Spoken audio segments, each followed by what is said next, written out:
Es un placer estar aquí en la asamblea.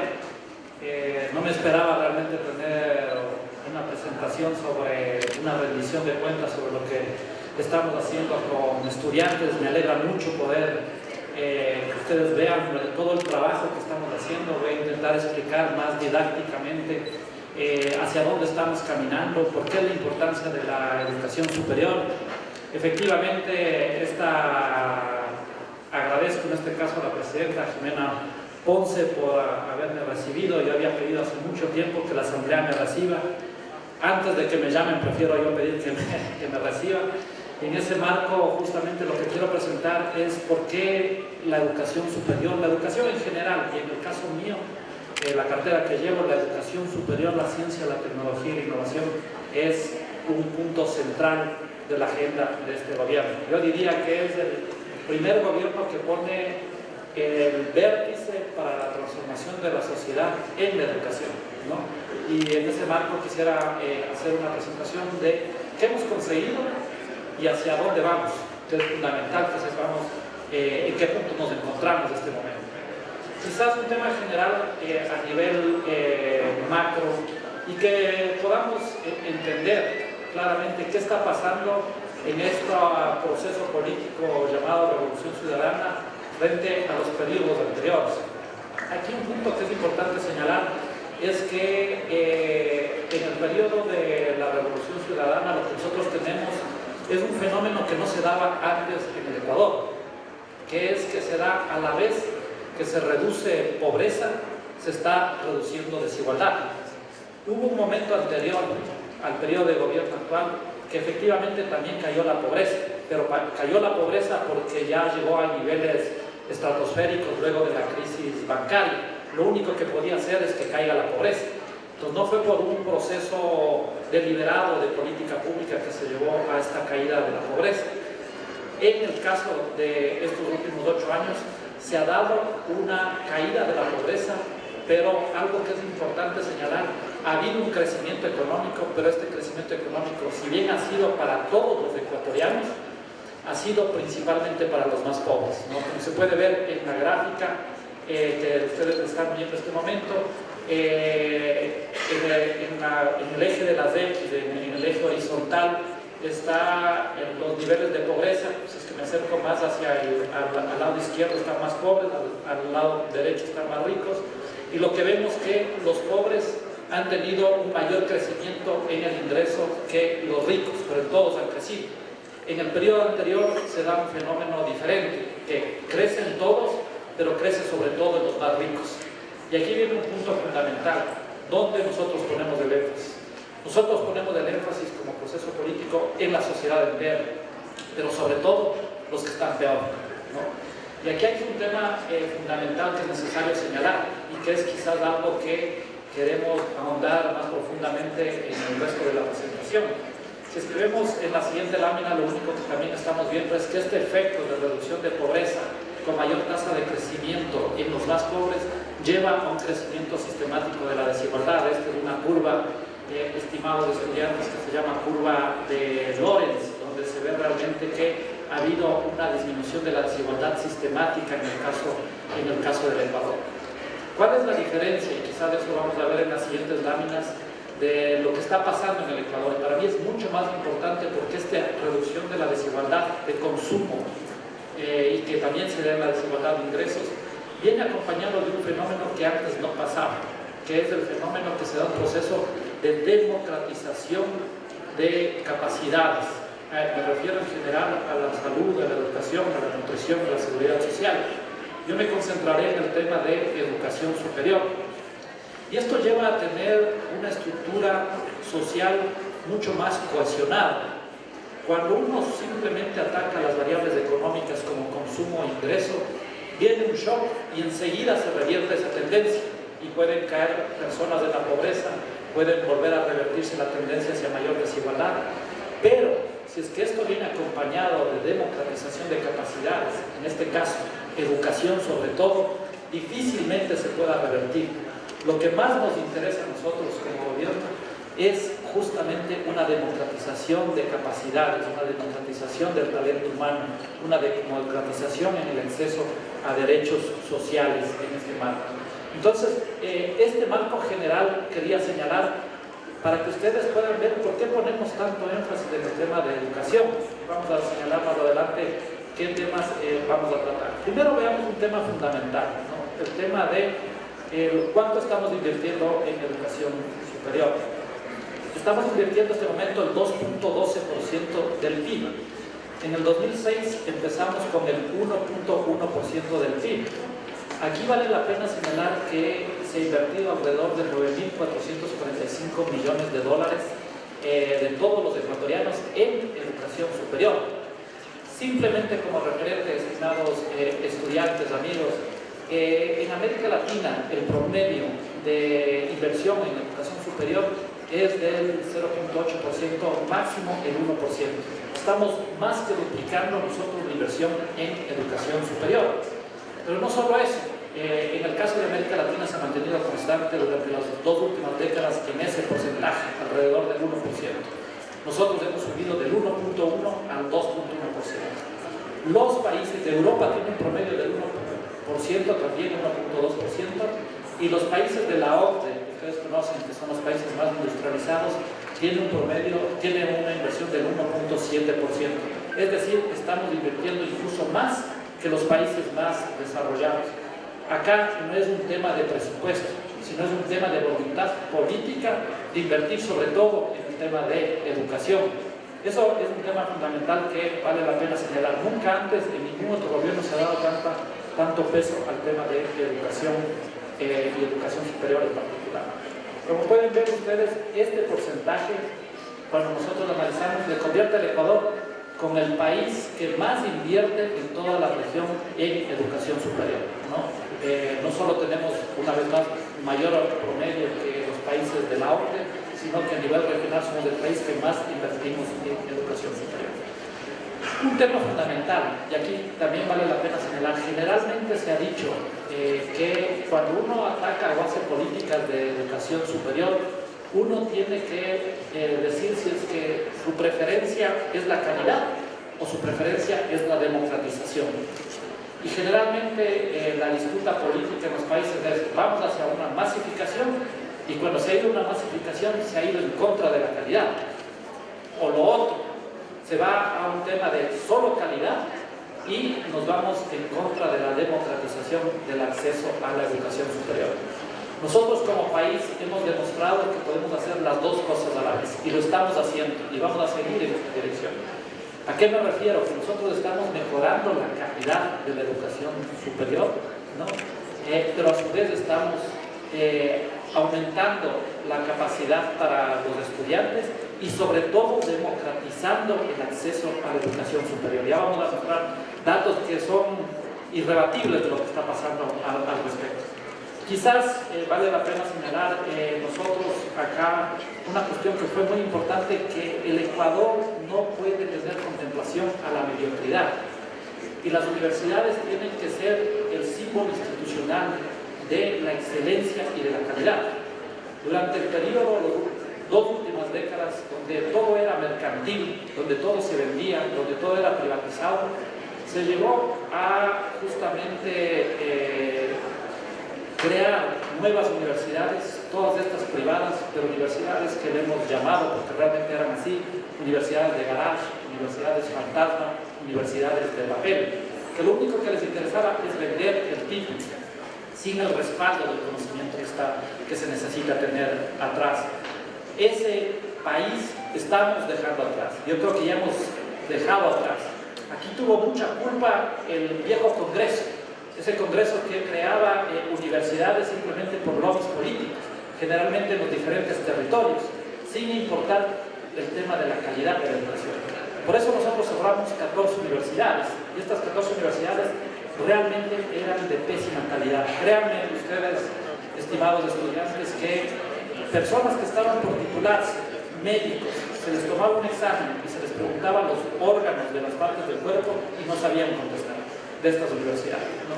Era realmente patético. Sacaban en promedio 3 sobre 10 todos estos estudiantes que estuvieron en esta universidad, obviamente con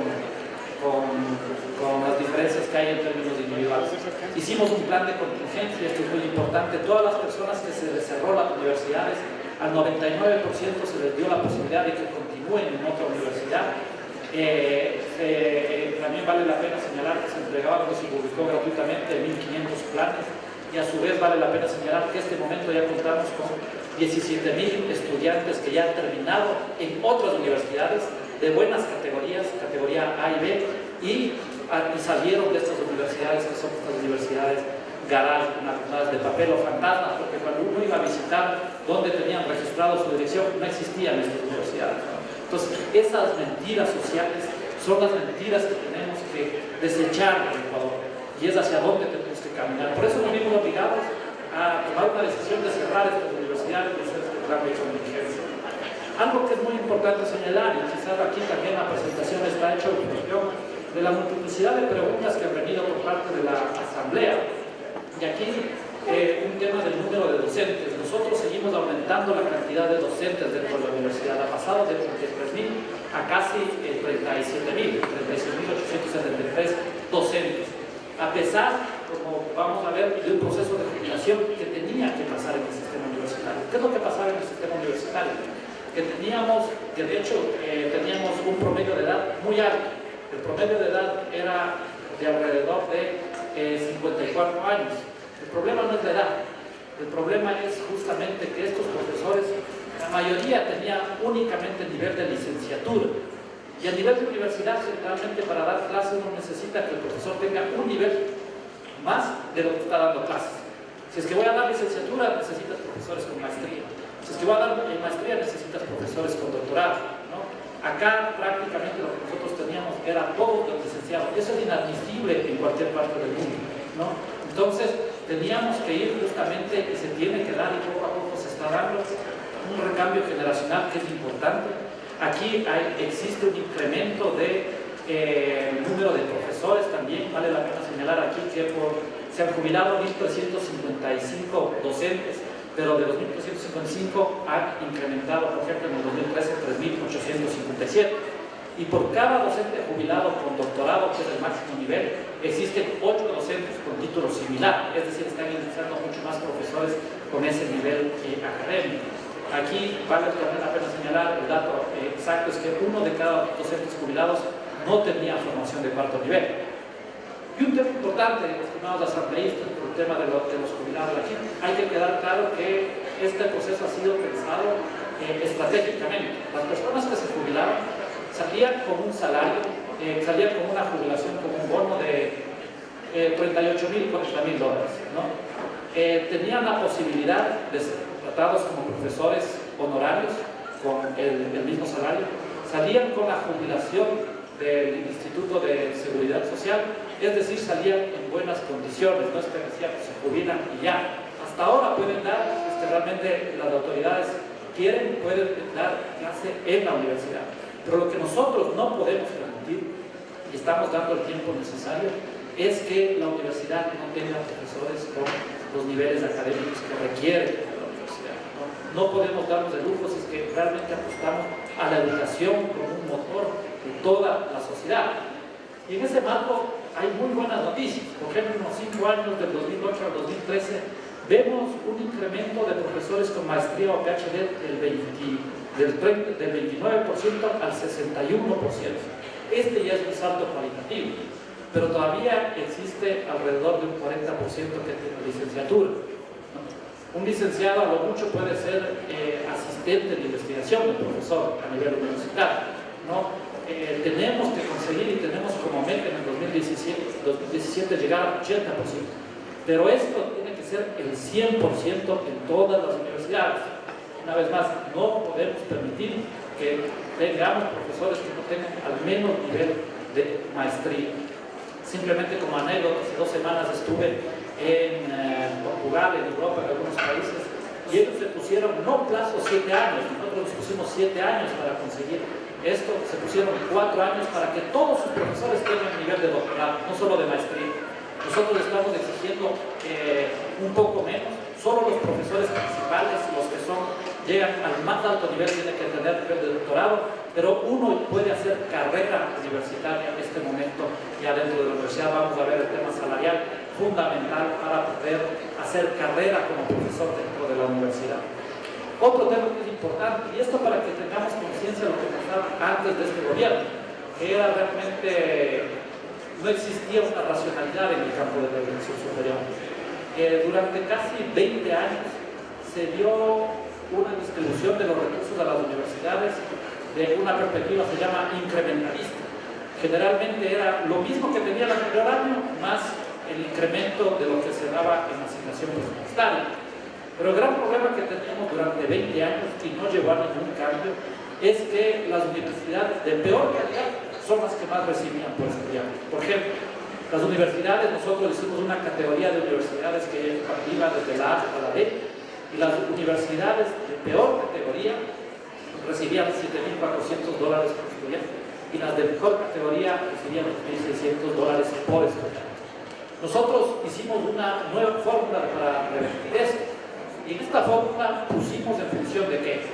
De la calidad de la universidad, del incremento de la calidad, porque no solo nos interesa que estén en un nivel óptimo, sino que cada día vayamos mejorando, de la producción de investigación, de la pertinencia de las carreras. ¿Qué pertinencia? Porque antes, ya vamos a hablar sobre esta temática, generalmente se daban carreras que no necesitaba el país, ¿no? Para su transformación, para su cambio, de la eficiencia administrativa. En función de esto hemos revertido cuánto se da por estudiante, y ahora damos realmente más a los que se encuentran mejor, a los que han hecho mejores esfuerzos, a los que tienen mayor calidad. Y por ejemplo, un estudiante de categoría A, de una universidad de categoría A, tiene una asignación presupuestaria de $6.500, y uno de categoría D tiene de $3.000 por estudiante. Pero ¿cuál es la visión a la que vamos? No deberíamos tener una sola categoría, la categoría A, ¿no? No se puede hacer de la noche a la mañana esta convergencia. Cuando hicimos la primera categorización teníamos de la A a la E, se eliminó la categoría E. Ahora tenemos de la A a la D. Este año se elimina la categoría D, ¿no? Porque los que se encuentran en categoría D no han acreditado y no son parte del sistema, están en un periodo de transición, están supletorios, llamémoslo. Y lo que nosotros vamos a ir justamente a eliminar la categoría D, C, y a lo mucho quedémonos con A y B, ¿no? Pero nosotros no puede haber circuitos diferenciados de calidad. Todas las universidades, cualquiera sea esta, cualquier persona que elija una universidad tiene que saber que esta universidad cumple con las características de calidad. En este caso establecen los estándares del Consejo de Evaluación, Acreditación y Aseguramiento de la Calidad. Entonces, el primer punto, como ustedes ven, estamos mejorando. La universidad ha dejado de tener esas universidades garage, esas universidades fantasma, esas universidades de papel. Cada vez tenemos, no puse otros indicadores, pero está incrementando los profesores a tiempo completo, está incrementando también los profesores con maestría, los profesores con doctorado. La universidad está recibiendo un presupuesto bastante importante. Pero no es suficiente la calidad, si que nosotros lo podemos construir es una democracia de calidad. Necesitamos justamente para tener una democracia de calidad que todas las personas tengan igualdad de oportunidades para ingresar a la universidad. Y esto también es importante señalar. Primero, aquí se habla de una perspectiva netamente politiquera, que existen 500.000 estudiantes fuera de las universidades. Aquí vale la pena señalar que en el periodo de gobierno ha incrementado casi 5 puntos por ciento la tasa, es decir, incrementó 140.000 estudiantes adicionales, ¿no? Y aquí también vale la pena señalar justamente un tema que es fundamental. Cuando nosotros vemos oferta versus demanda, y esto es importante que se entienda, cuando hacemos un análisis de oferta versus demanda, las personas que quieren postular, estoy dando el ejemplo de un semestre, del semestre del 2014, se tiene una oferta de 146.000 estudiantes, una demanda de 146.000 estudiantes.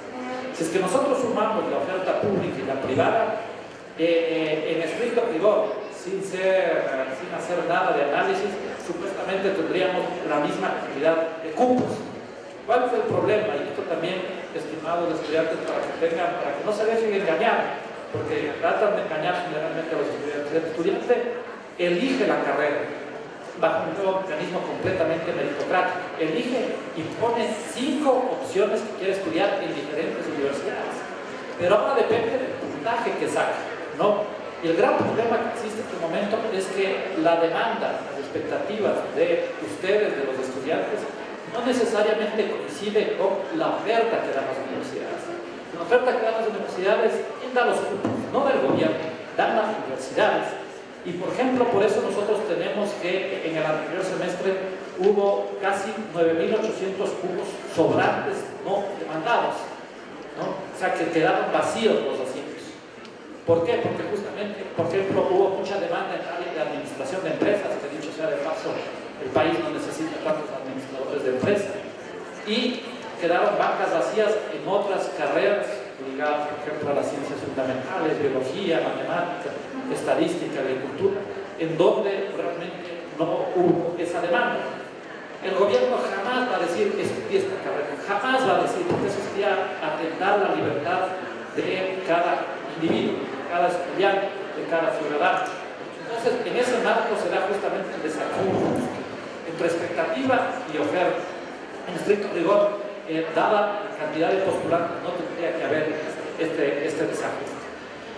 Ahora bien, también vale la pena señalar que nosotros como gobierno hicimos algo que ustedes quizás no saben, pero muchos de los que estamos acá vivimos un proceso de que inclusive las universidades estatales eran aranceladas, habría que pagar.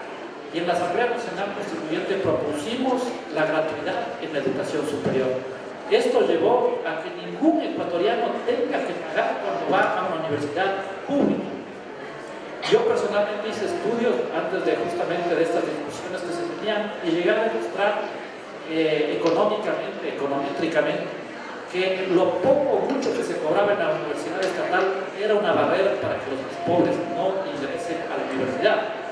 Y en este marco también vale señalar que en este momento las personas están ingresando alrededor de un 20% personas que vienen de familias que reciben el bono de desarrollo humano, ¿no? Que son primeras generaciones que entran a la universidad.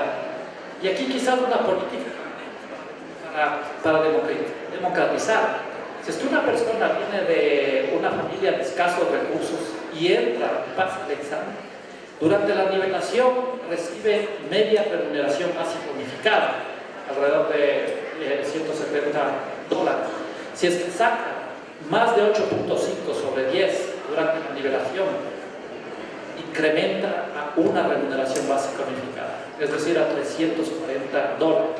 Nos interesa tener estudiantes, de ser posible, a tiempo completo, que dejen de trabajar y se dediquen exclusivamente a estudiar, de ser posible, enseñar. Y esto está pasando también en los indicadores. Lo que estamos viendo es que está cayendo el tema de trabajo a nivel universitario, porque los estudiantes están dedicando principalmente a estudiar con estos incentivos. Esto está democratizando el acceso a la educación superior. Por ejemplo, en el 2007-2014, el porcentaje de personas de 18 a 24 años que no asistieron por razones económicas a la universidad cayó de 45 al 26%. Es decir, cada vez existen menos personas que señalan que no fueron a la universidad por falta de dinero. En estricto rigor, este momento no debería ser un impedimento para entrar a la universidad, el tema de tener o no tener recursos económicos. Y quizás esto da cuenta, el siguiente gráfico da cuenta de un tema bastante interesante que está pasando en la sociedad ecuatoriana. Si es que nosotros vemos la línea de color azul, que muestra el 20% más pobre, nosotros vemos que en estos 8 años ya hemos superado la matrícula del 20% más pobre, si es que comparamos con 1990, ¿no? ¿Qué pasó durante casi 2 décadas? Dado que de cada 10 estudiantes, 8 pertenecían al 20% más rico en el sistema universitario, lo que pasó es que la universidad fue una élite económica que accedía a la universidad y los más pobres no podían acceder. Y lo que hubo es una caída de la matrícula del 20% más pobre prácticamente a la mitad. del 17% al 8% aproximadamente. No obstante, este momento, a partir de que nosotros ingresamos al gobierno, se vuelve a recuperar los niveles de 1990. En 8 años hemos recuperado los niveles que se perdió durante casi 16 años. Inclusive hemos superado. Y en términos de miles, prácticamente en términos de los quintiles más pobres, hemos pasado de 60.000 a más de 130.000 estudiantes dentro del sistema universitario que vienen de familias de estratos bajos en términos económicos. A nosotros nos interesa que todos tengan igualdad de oportunidades. Y aquí es importante señalar, porque nosotros lo que estamos viendo en este momento, algo que yo siempre repito y no me canso de repetir, todo el mundo sabía, pero nadie hacía nada. Los pobres tienen iguales capacidades que los ricos, pero no tenían oportunidades.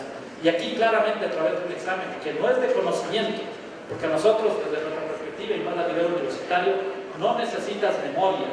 La memoria es esta mirada enciclopedista de saber simplemente por la memoria dónde está tal capital, quién fue tal persona, tal fórmula, etc.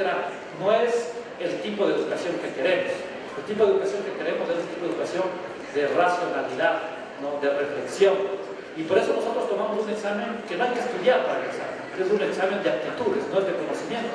Y en este examen de aptitudes se ven estos resultados, que los más pobres, así vengan de colegios rurales o de escasos recursos, igual pueden llegar a la universidad. De hecho, en el último examen, simplemente para que se tenga como referencia, sacó una chica, primero mujer, que es importantísimo, del oro, de un colegio fiscal de escasos recursos, sacó 1000 sobre 1000, ¿no? Son casos excepcionales, pero sacó 1000 sobre 1000. Voy a ir la próxima semana a visitarle porque quiero conocerle realmente, porque es un examen completamente perfecto el que dio esta chica. Pero eso muestra que se puede y que realmente aquí existen en todos los ecuatorianos aptitudes y todos pueden ingresar a la universidad. Acá claramente en el siguiente gráfico se ve cómo se ha duplicado ya en términos absolutos la matrícula de la educación superior del 20% más pobre, ¿no? Que también es importante aquello que estamos señalando. No obstante, y esto, estimados asambleístas, es un tema que vamos a entrar dentro de la política pública y en este caso también dentro de la regulación, el tema justamente de las universidades particulares, ¿no? Y quizás esto es importante, a pesar de que en todo el sistema se da un proceso de democratización, si es que nosotros separamos lo público de lo privado, universidades públicas de universidades particulares, nosotros vemos que realmente las universidades particulares siguen siendo un espacio donde se da una reproducción de clase social, donde van grupos que pertenecen al mismo estrato socioeconómico. Eso nosotros como país no nos podemos permitir. La universidad tiene que ser un espacio público por definición. Que se gestione particularmente es otra cosa, pero siempre va a ser un bien público en términos conceptuales. ¿Por qué es un bien público? Porque si un estudiante sale de una universidad que fue particular, que es particular, sale a la sociedad sin el conocimiento, por ejemplo, que tienen que tener todos los ecuatorianos, puede ser un peligro dentro de la sociedad. Un doctor que salga de una universidad, de estas universidades cerradas, que eran todas privadas, el momento que sale a la sociedad ya no es un tema de que si la universidad fue privada o pública. Ese ciudadano está dentro de la sociedad y la sociedad es un ámbito público común para todos. Entonces, per se, por definición, la universidad no tiene que tener fines de lucro. No tiene que tener fines de lucro. Lo que nosotros estamos viendo es que realmente siguen siendo espacios de que solo una élite socioeconómica va a ir, siguen subiendo aranceles, etc. Entonces, nosotros vamos a entrar este año a regular el tema de los aranceles y el tema de la búsqueda de que el ingreso a la universidad particular sea un ingreso meritocrático y no dependa del billete que se tiene para entrar o no a la universidad. Esto está pasando en el sistema y esto estamos nosotros detectando y es una autocrítica que nosotros todavía no hemos entrado en este espacio, a pesar de que en todo el sistema sí se está dando un proceso de democratización en el acceso a la educación superior. Quizás pasemos estas láminas, aquí también un tema de preguntas que se me ha hecho desde la asamblea. Vale la pena señalar que por cada estudiante en el sistema privado existen, en el 88 existían 2 en el sistema público, en el 2010 4, en el 2013 6 en el sistema público justamente, es decir, estamos yéndonos a una relación, ya vamos a ver entre términos público y privado cuál es esta relación.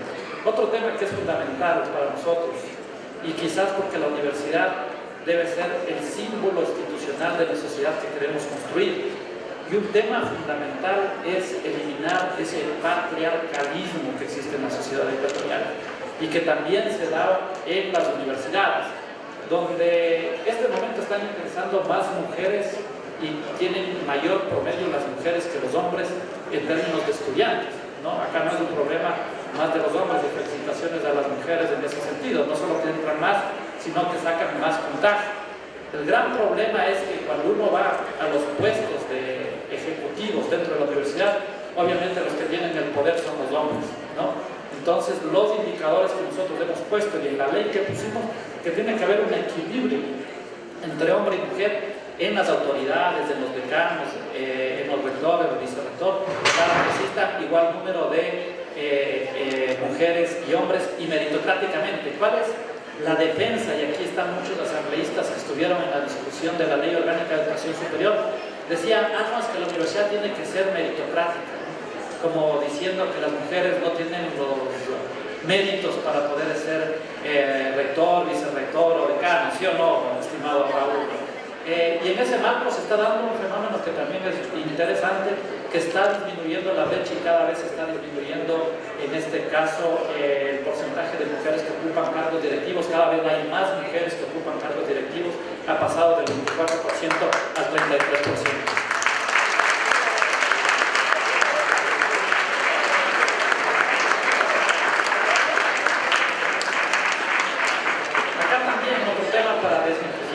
Y esto es en el sistema universitario. ¿Qué es lo que se dice? El rato que ustedes pusieron exámenes, lo que está pasando es que los estudiantes de las universidades, de los colegios particulares, están entrando más a las universidades, ¿no? No es verdad.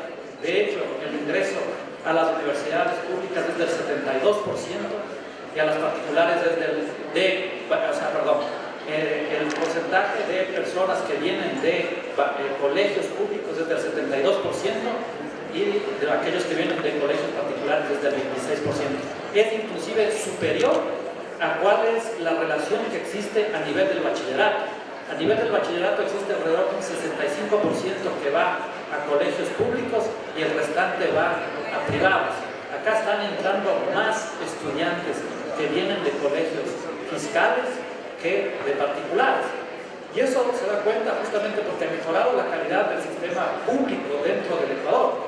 El salto que damos, ustedes pudieron ver los exámenes que toma UNESCO, Ecuador es el país que mayor puntaje crece en matemáticas, en ciencias, en literatura, etc. Es de los países que más crece en este momento en la región.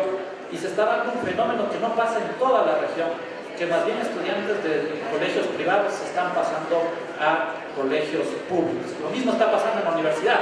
Me contaban el día de ayer que en la Universidad de Guayaquil se recibió alrededor de 1000 personas que querían homologar su título, que se pasaban de una universidad particular a una universidad pública. Empieza a haber demanda sobre lo público. Eso es muy bueno, porque lo público implica justamente construir democracia, ¿no? en este marco. Entonces, este es un dato también importante. Se le aplica la política, en este caso de las becas de Eloy Alfaro, recibe la media remuneración básica unificada, con eso le permite entrar a la universidad, ¿no? No le pide en este caso a la madre de familia, porque viene de una familia pobre que recibe el bono de desarrollo humano.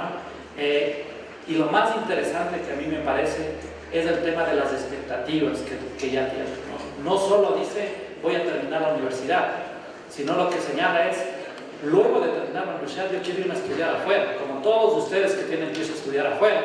¿A través de qué? Justamente a través de una beca que también damos nosotros como gobierno de la Revolución Ciudadana, a estudiar qué temas de agricultura, biotecnología, para trabajar después con su familia también. Eso está pasando dentro de la sociedad ecuatoriana. Antes no se tenía expectativas de entrar a la universidad. Ya se sabía que se terminaba el bachillerato y listo, entrábamos al mercado al mercado laboral, como se le suele llamar. Entonces, ese fenómeno es un fenómeno que para mí es un antes y un después dentro de la sociedad ecuatoriana. Quizás veamos otros temas particulares que son, me voy a ir un poco más rápido de aquí en adelante. El otro tema que es importante señalar es que se está dando un cambio en la pertinencia de la educación superior. ¿Qué es la pertinencia? Es tener una oferta de carreras que esté relacionado con las necesidades del país o con el cambio hacia donde apunta el país. ¿Qué es lo que pasaba generalmente? Nosotros vemos acá justamente que ya se está dando un incremento, ha pasado una oferta pertinente del 36% al 50%, en carreras que antes no se daban. ¿Y por qué no se daban? Porque realmente lo que, inclusive en la universidad estatal, lo que se buscaba eran carreras que sean baratas y que uno pueda tener mucha utilidad. Acordémonos en términos de que las universidades también cobraban matrícula. Y es por eso que se tenía las facultades, ustedes preguntan, dentro de las universidades públicas, las más grandes son las de administración de empresas, donde necesitas un profesor y puedes tener muchos estudiantes. Pero las carreras que eran costosas, donde necesitas dos laboratorios, donde necesitas químicos, donde necesitas computadoras, donde necesitas, etcétera, otro tipo de reactivos, esas carreras que eran costosas, mejor no ofertemos, porque ahí no había utilidad para la universidad. Y por lo tanto, se graduaban, se titulaban personas que luego estaban sobresaturadas, ¿no? Como suele decir el presidente, aquí había más administradores de empresas que empresas dentro del Ecuador. Pero no habían físicos, no había matemáticos, no había químicos, no había ingenieros, etc. Entonces también se está dando un proceso de cambio de una oferta mucho más pertinente. Un tema también que es importantísimo, y créanme que para mí es un tema que lo que más necesita este momento Ecuador es esta oferta de nivel técnico y tecnológico, ¿no? Es una oferta que ningún gobierno le importaba, ¿no? Cuando uno busca personas que vayan directamente al mundo de lo productivo, muchas de las veces lo que más se requiere es este nivel de formación.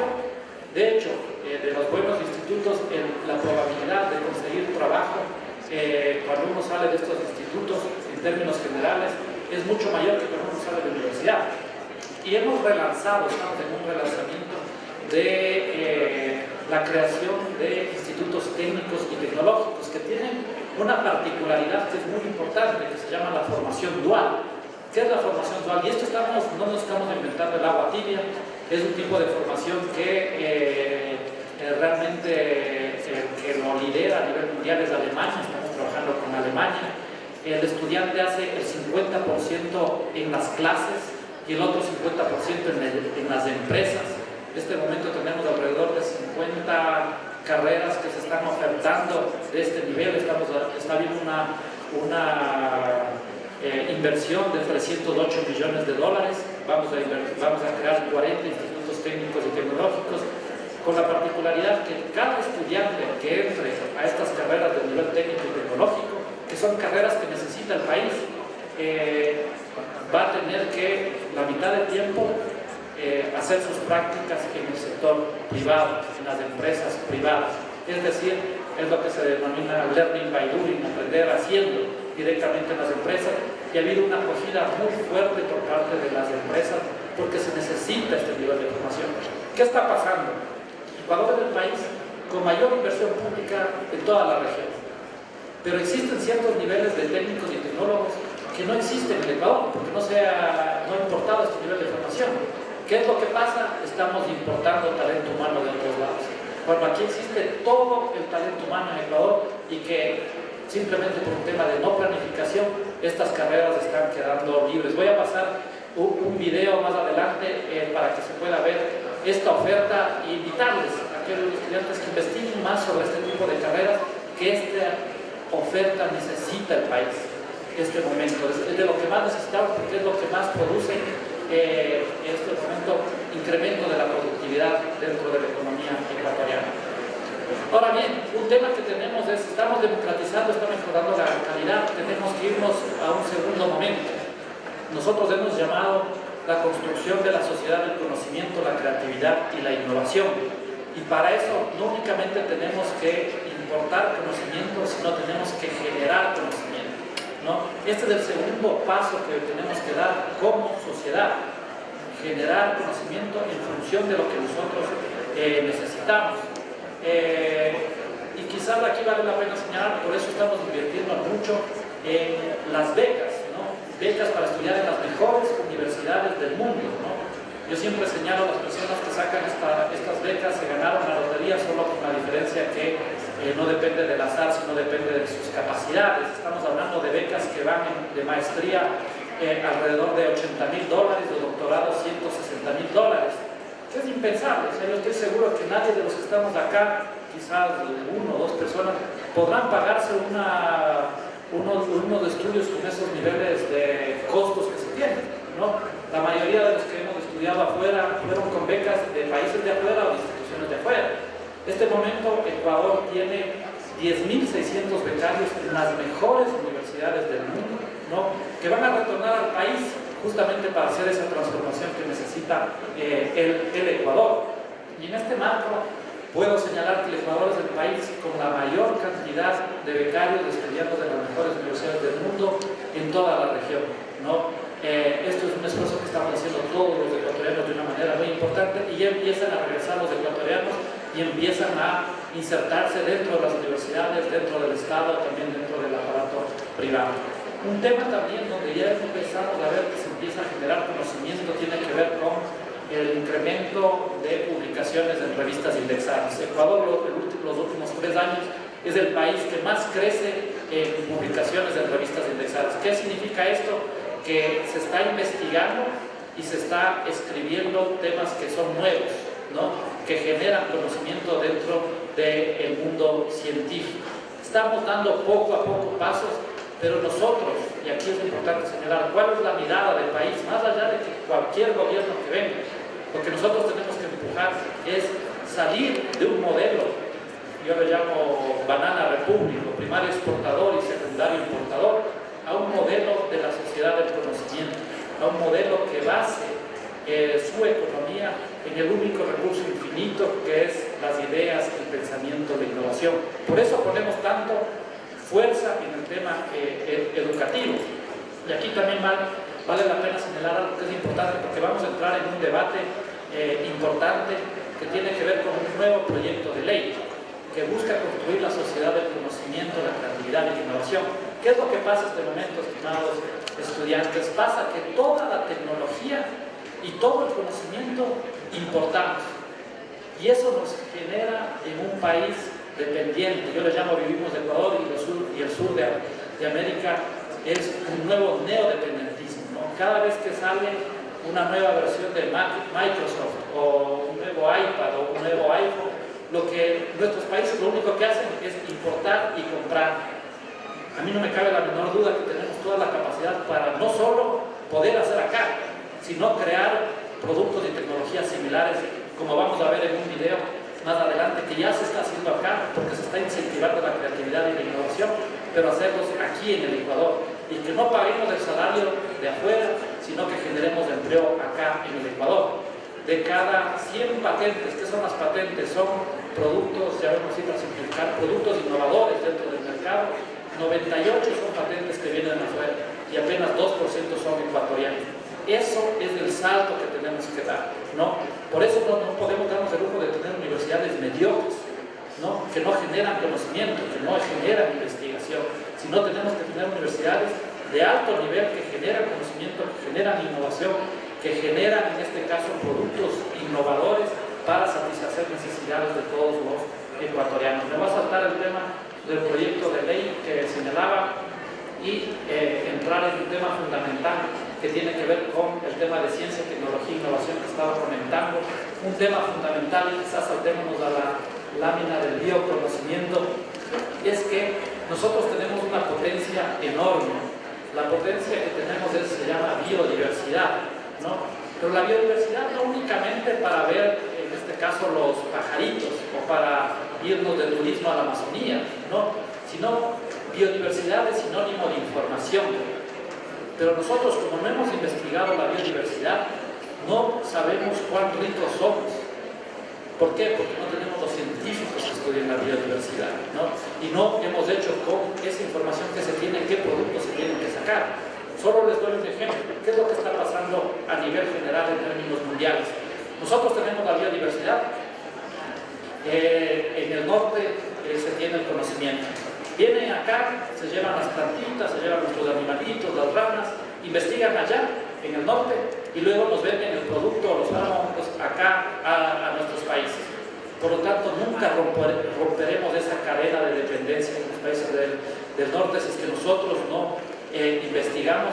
Y en este caso, yo digo, más importante que el petróleo, más importante que las minas, más importante en términos de ventaja comparativa, lo que tenemos nosotros se llama biodiversidad. Por eso estamos apostando mucho a la investigación de la biodiversidad ligado a los productos que pueden generar conocimiento y valor agregado dentro de la economía ecuatoriana.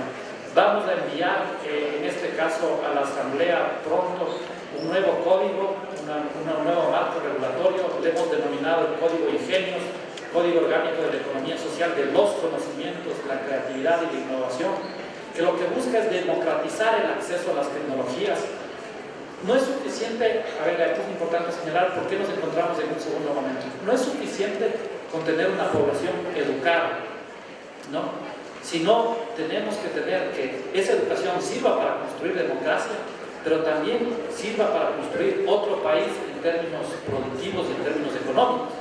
Y para eso tenemos que entrar en una segunda fase, que es la democratización del conocimiento, de la tecnología y la generación de conocimiento, tecnología y nuevos productos innovadores. Entonces, por eso tenemos que tener tanto peso y tanto énfasis, dar tanto énfasis a la ciencia y a la tecnología, ¿no?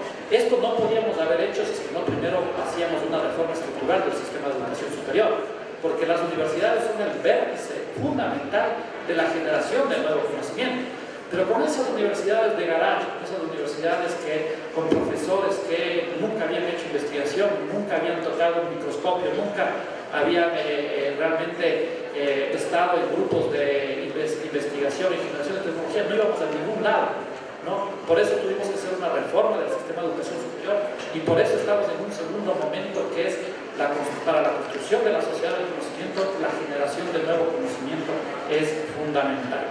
No me voy a detener en el tema de lo que consiste este código. En su debido momento tendré que venir a la asamblea, si es que obviamente se decide enviar a la asamblea este código. Pero sí quiero pasar a algo que es importante, que tiene que ver con el banco más importante que tiene el país, que es el banco de ideas, ¿no? El único banco que no quebrará porque depende de las ideas de todos los ecuatorianos, e incentivarles para que ustedes presenten sus ideas a este banco de ideas. Aquí hacer una invitación que se metan en el banco de ideas, que sus ideas, sus proyectos entren a este banco. Y créanme que esto cuando planteábamos, muchos nos decían que realmente nunca iba a pasar, ¿no? Nunca íbamos a llegar a tener personas que generen tecnología, que generen productos de innovación. Yo personalmente, los primeros ganadores, tuve una reunión, ya son 480 ganadores del banco de ideas, o sea que sus proyectos son viables, pero tenemos ideas maravillosas que ya se están concretando, que luego van a espacios específicos que antes tampoco existía, que se llaman incubadoras. Durante las incubadoras, esta idea justamente se incuba durante 1 o 2 años, recibe capital semilla, que puede ir desde $1,000, $50,000 es el promedio, y si es que realmente vale la pena puede ser mucho más, $1,000,000, etc. Si es que la idea realmente es buena. Y existen ejemplos que uno dice, quizás esto no iba a pasar en el Ecuador. Un ejemplo que se me viene a la mente es el tema de este robot que enseña matemáticas, ¿no? Que se llama robot Tivo, lo llamaron. O por ejemplo, ese tipo de tecnología que para cargar celulares es conéctate al aire porque se conecta sin ningún adaptador, hechos del Ecuador y producidos por quienes, por bachilleres como ustedes o por universitarios, pero que tienen buena idea y que antes no tenían ningún mecanismo para canalizar y para convertir su idea en un producto que después entre en el aparato productivo. Entonces están todos ustedes invitados invitados a ser parte del banco de ideas. Eso es generar nueva economía, eso es generar también empleo, ¿no? Eso es generar valor agregado a la economía ecuatoriana. Y quizás un símbolo de esto, y digo símbolo porque realmente es un eje articulador de lo que nosotros queremos construir para el país, es lo que le hemos llamado la ciudad del conocimiento, ¿no? Que es Yachay. Nosotros no solo queremos una ciudad del conocimiento, sino queremos un país del conocimiento. Este país del conocimiento tiene una nueva universidad. No voy a hablar de las otras 3 universidades que también hemos creado, como ICANN, como UNIARTE, como UNAI. Me voy a dedicar principalmente a Yachay. Yachay no solo es una universidad, sino es toda una ciudad cuyo corazón es una universidad y que a su vez justamente tiene los centros de investigación públicas, donde tiene incubadoras, donde tienen los centros de investigación y desarrollo de empresas privadas. Ya está creada, ya tiene 648 estudiantes, todos sus profesores tienen el más alto nivel académico, todos tienen PhD, alrededor de 52 docentes con título de PhD. Actualmente 31 estudiantes de carrera reciben todo en inglés, ¿no? Y son profesores que vienen también de otros países. El 30% son profesores ecuatorianos y los otros vienen del restante de Sudamérica, de Europa, de Estados Unidos. Es una universidad que realmente nos permite dar cuenta hacia dónde queremos caminar. Entrar a esta universidad en este momento es bastante competitivo, el promedio es 939 sobre 1000. Aquí vale la pena también señalar que una política del CNESID importante es la política Casa Talentos, ¿no? Para eso tenemos nosotros que los estudiantes que se encuentran en el 0.2% más alto de la nota del Examen Nacional de Educación Superior, pasan a ser parte del grupo de alto rendimiento. Este grupo de alto rendimiento, desde el bachillerato, si es que uno pertenece a este grupo, puede irse donde quiera y puede estudiar lo que sea en las 40 mejores universidades del mundo, todo esto financiado por el gobierno a través, una vez más, de esta política de Casa Talentos. Ya la ciudad del conocimiento empieza a tener vida, existen alrededor de 2 millones de las primeras inversiones privadas dentro de la ciudad del conocimiento, inversión extranjera directa, lo que no pasaba en el Ecuador, alrededor de 30 empresas ya han decidido venir acá, y aquí es importante señalar cuál es la mirada. Existen 3 formas de atraer capital, de atraer dinero. Uno es recursos naturales, atrae dinero, ¿no? Y en este caso, si tienes petróleo, minas, viene inversión extranjera directa. El otro tema que es fundamental, capital atrae capital. Si es que existe plata, o si es que existen paraísos fiscales, hay flujo de capital. Y el tercero es talento humano atrae capital. Nosotros estamos construyendo una sociedad en la cual el mundo vea que aquí existe alto talento humano y que por lo tanto vengan acá al Ecuador. Y eso ya está pasando. Simplemente doy el ejemplo de 2 empresas que ya han decidido invertir en Yachay alrededor de 35 millones este año, ¿no? Cosa que antes no pasaba. Y vale la pena señalar cuál es la mirada de esta ciudad, porque esta ciudad es un ejemplo de lo que queremos construir. Los habitantes, y esto quizás casi anecdóticamente, cuando estábamos empezando a construir este sueño llamado Yachay, generalmente en 9 familias estaba el 80% de la cantidad de tierra que tenía todo Yachay. Realmente eran terratenientes que tenían mucha tierra. Y es una población que es afroecuatoriana. Y nosotros teníamos debates con, en este caso, los hacendados, que solían decir frases que representaban quizás el espíritu de lo que pasaba en todo el Ecuador. Y les decían, ahí había zafras, decían, ¿por qué quieren ser científicos si ustedes nacieron para ser zafreros? ¿No? Era realmente esta mirada colonial que se tenía, que una persona que viene de estratos bajos y que trabajó en el campo no puede llegar a ser científico, no puede llegar a ser investigador. Pero a su vez nosotros construimos, por ejemplo, dentro de las comunidades, economía social y solidaria, que son los que en este momento están dando también y trabajando, fomentamos la cooperación, y en este momento ya han generado estas familias alrededor de $600.000 para 4 asociaciones de economía popular y solidaria, 84 familias involucradas. Es decir, además que se genera conocimiento, también se genera otro tipo de hacer economía a través justamente de la economía social y solidaria. Y también ya que tiene algo que inauguramos al principio de año, que se llama Innópolis. Este Innópolis es una incubadora que, como señalaba, los proyectos de los bancos de ideas pueden ir a Innópolis, e Innópolis justamente es el espacio donde reciben asesoría técnica, legal, económica, de diseño, para que su producto pueda llegar a un buen puerto y pueda ser parte de la economía. En este momento hemos sacado una convocatoria a nivel nacional para que existan más incubadoras, están regadas en el país. Tenemos 11 incubadoras acreditadas y obviamente con sus ideas realmente se permitirán construir otro tipo de economía y otro tipo de sociedad. El corazón de una nueva democracia, de una sociedad sostenible ambientalmente, es la educación, es la ciencia, es la tecnología, es el talento humano. Por eso nosotros no podemos darnos el lujo, una vez más, de tener instituciones mediocres a nivel universitario. Tenemos que buscar siempre la excelencia y, sin lugar a duda, el principal deber que tienen ustedes es estudiar, y el principal derecho que nosotros tenemos desde el Estado justamente que garantizar es la garantía del derecho a la educación. Estamos caminando en ese destino y realmente esto tiene que constituirse en un pacto nacional por la construcción de la sociedad del conocimiento, la creatividad y la innovación, y no me cabe la menor duda que con ustedes construiremos ese país del futuro. Muchas gracias a todos.